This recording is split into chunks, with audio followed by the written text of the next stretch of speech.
우리 같이 읽겠습니다. 시작. 우리가 모압의 교만을 들었나니 심히 교만하도다. 그가 거만하며 교만하며 분노함도 들었거니와 그의 자랑이 헛되도다. 아멘. 모압에 대한 경고가 이어지고 있습니다. 이 땅의 통치자 곧 여호와에게 어린 양을 드리고 공의를 베풀며 여호와의 백성이 그들에게로 이렇게 도망갔을 때 그들을 잘 숨겨주어라 라고 그렇게 말씀하십니다. 또 모압의 교만을 책망하시면서 충실함과 정의와 공의를 베풀라고 말씀하셨고, 또 그러지 않은 모압에게는 심판이 임할 것이다 라고 그렇게 경고하고 계세요. 우리 내용 관찰 1번으로 들어가서 모압은 어떤 상황에 내몰리게 됩니까? 7절부터 보면 슬퍼하며 심히 근심하게 될 것인데, 포도나무가 다 마르고 열국의 주권자들이 그 가지들을 다 꺾어버릴 것이다 라고 이야기합니다.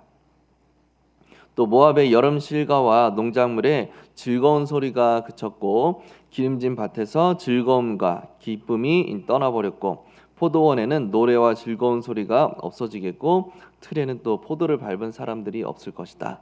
이렇게 경고하고 계시죠. 내용 관찰 2번. 모압이 자랑하며 의지했던 것은 무엇인가? 8절과 10절에서는 포도나무를 그들이 의지했던 것으로 보이고요. 또 12절에서는 그들의 신 곧 그모스를 의지하여서 산당에서 기도를 한다라고 이야기를 하고 있습니다.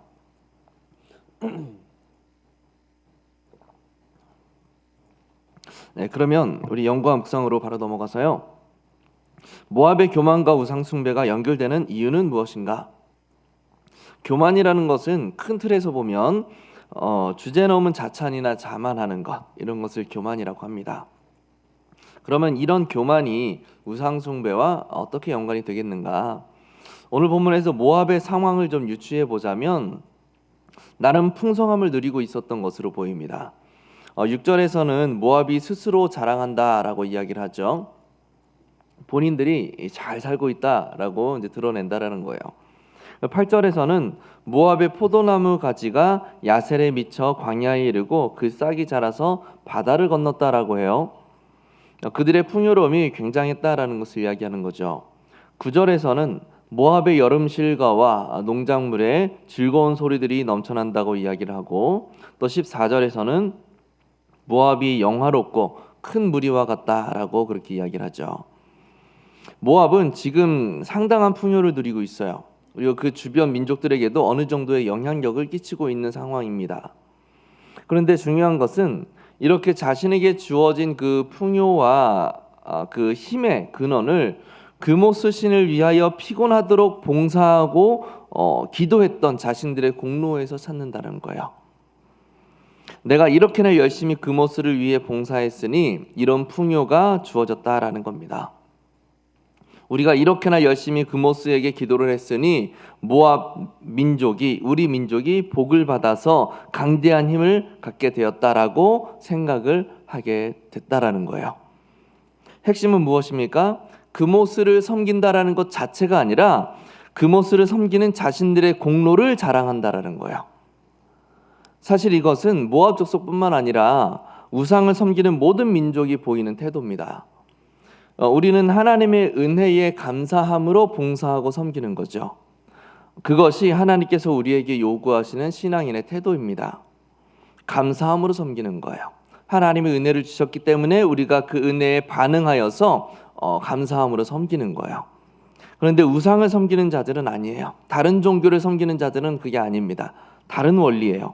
내가 신을 위해서 열심히 봉사하고 섬겨야 신이 우리에게 복을 주신다는 거죠. 그러니 복이 내려오면 내가 복을 받았다라고 생각을 한다면 그거는 내가 잘 섬겼기 때문인 거예요. 그 공로가 자신에게 돌아오는 것이고, 따라서 내가 잘했기 때문에 내가 복을 받은 것이다 라는 결론에 도달하게 되는 거죠. 결국 내가 열심히 하면 내가 복을 받을 수 있어 라고 생각을 한다라는 겁니다. 이것을 하나님은 교만이라고 판단을 하시는 거죠. 느낀 점입니다. 하나님을 신뢰하기보다 교만하여 우상을 숭배했던 모압이 심판받는 모습을 보며 무엇을 느끼십니까? 모압은 지금 나의 열심으로 이런 복을 누리고 있다라는 큰 착각과 극히 자만함에 빠져서 하나님의 심판이 눈앞까지 당도했다라는 사실을 깨닫지 못하고 있는 상태인 겁니다.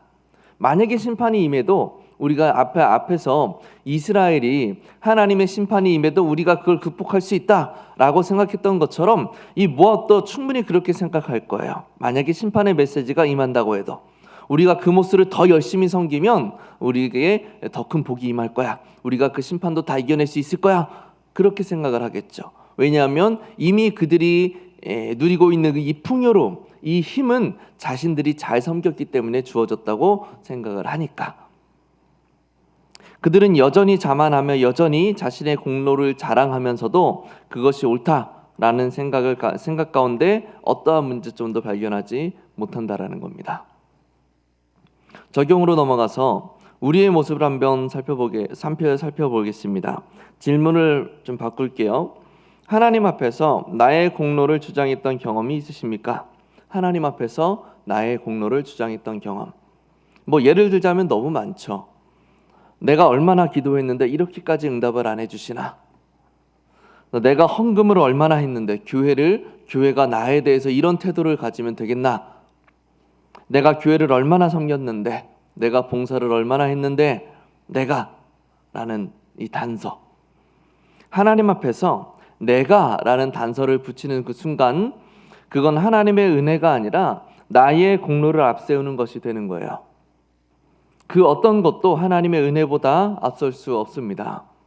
내가 기도하는 것은 나를 도우시는 하나님의 은혜를 소망하기 때문인 것이고, 내가 헌금을 하는 것은 나에게 있는 모든 것이 하나님의 은혜로 채워진 것이다 라는 고백인 것이고, 내가 섬기는 것도, 내가 봉사하는 것도 하나님이 주신 은혜가 감사해서 나타나는 반응인 거죠.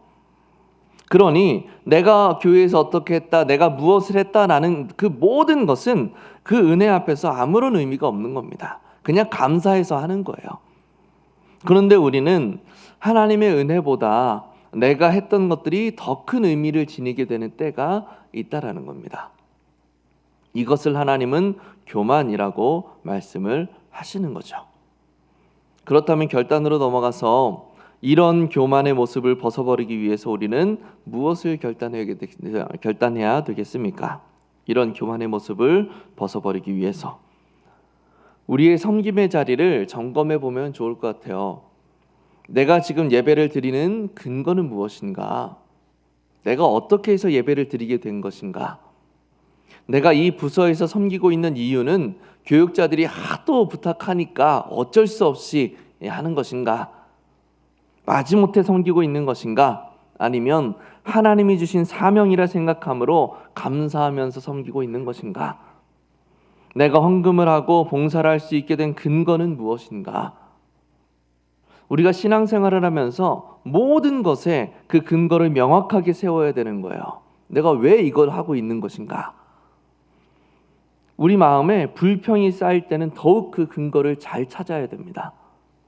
불만족스러운 상황이 발생하거나 내 마음에 불편함이 스물스물 올라오기 시작할 때면 내가 왜 이 자리 가운데 있는가를 반드시 되새겨야 되는 거예요. 우리가 이 자리에 있는 이유, 우리가 섬기며 봉사하는 근거, 우리가 신앙생활을 할 수 있게 된 원인에 대해서 분명한 의식을 지녀야 온전한 신앙인이 될 수가 있다는 것입니다. 우리가 그 의식이 있었으면 좋겠어요. 왜 내가 이 자리에 있을 수 있는 것인가? 내가 왜 봉사할 수 있게 된 것인가? 라는 그 근거요. 우리가 그 의식, 나의 신앙의 근거가 바로 하나님의 은혜에 있음을 다시금 기억하면서 교만함이 아닌 겸손함으로 주님을 섬기며 교회를 잘 섬겨나갈 수 있는 우리 모두가 될 수 있기를 예수님의 이름으로 간절히 축복합니다.